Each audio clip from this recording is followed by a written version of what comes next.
Welcome back to another Reddit cheating story. Remember to check out our new relationship ebook Revive Your Love for only $5 in the description. Hope you enjoy the story. In late May 2016 I asked my crush, Katie, of 3 years out on a coffee date. 3 dates later, we made it official. For the next 7 months our relationship felt too good not to be true. We click on so many interests, we hardly ever disagree on anything. We're very open with each other, which leads to an incredible sex life. We both have good jobs, so we have money to spoil one another.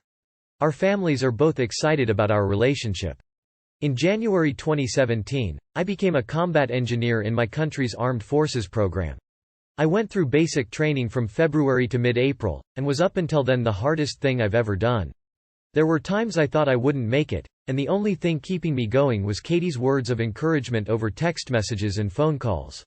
She was there when I got my certificate, and never let me forget how proud she was of me. As part of my duties in the reserves, I had to travel away in the summer for an advanced training, between early July to late September. Kate fully supported me traveling 400 kilometers away to the center and spending almost our entire holiday break on work to further myself in the military. The summer was tough on me. I was an outsider from every group that formed on our course and was the butt of many jokes. My self-confidence dropped through the floor, but Katie's faith in me was what kept me afloat.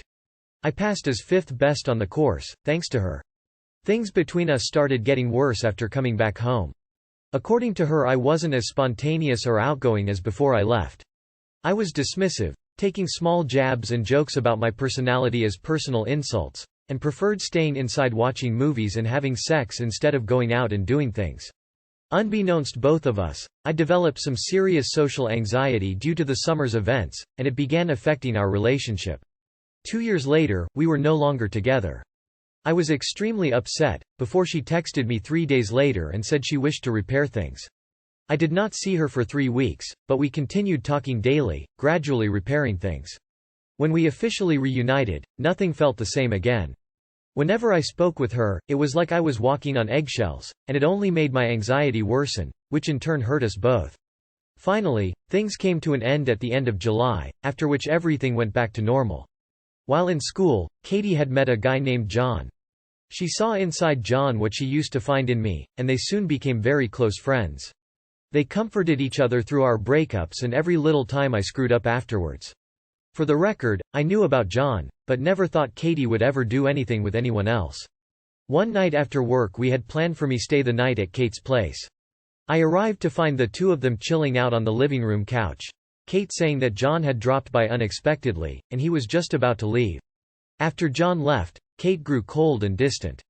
I gradually accepted that our relationship was over, and asked her how everything was between us. She echoed what I thought, and we agreed to end things the following day. She told me I could stay the night once again, seeing how it was getting late and she was still worried about me. From then on, Kate became unusually attached to her phone. She would not let anyone else see what she was doing on it, and she would often lock herself inside her room just so she could keep an eye on it. When I asked her why she didn't want me to know what she was doing, she told me it was because it was personal information, and that we were no longer together. I felt betrayed, and I cried myself to sleep. My crying wasn't quite as quiet as I had hoped. Kate woke up, and once she realized why I was crying, she started screaming. I couldn't find any anger or words to fight back against her, so I just packed my things and left, with Kate continuing to scream and yell at me the entire time. It was late afternoon when I arrived home. I just broke into tears and cried all night.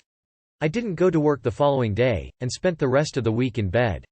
The day after, Kate received several angry messages from her friends and family.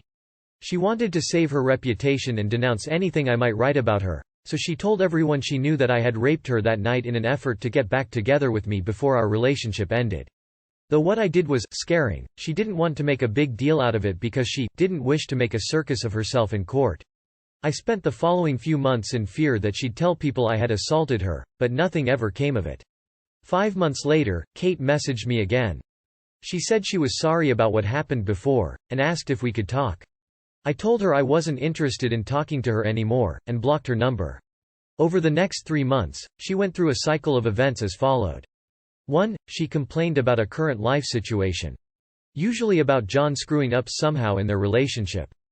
2. She lamented their relationship, how he never messed up like she did. how they should go back to the way it used to be, blah blah blah.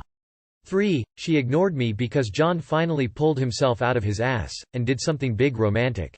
He saved their relationship.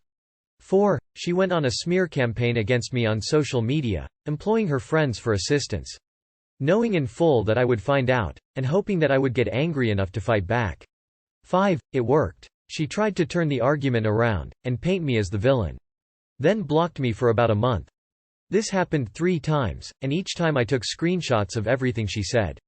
I had an entire SD card of everything I collected before I finally decided it's time. Making several picture copies, and saving each one, of the worst text messages I caught. I bought several manila envelopes and mailed them to everyone I thought would care about Kate.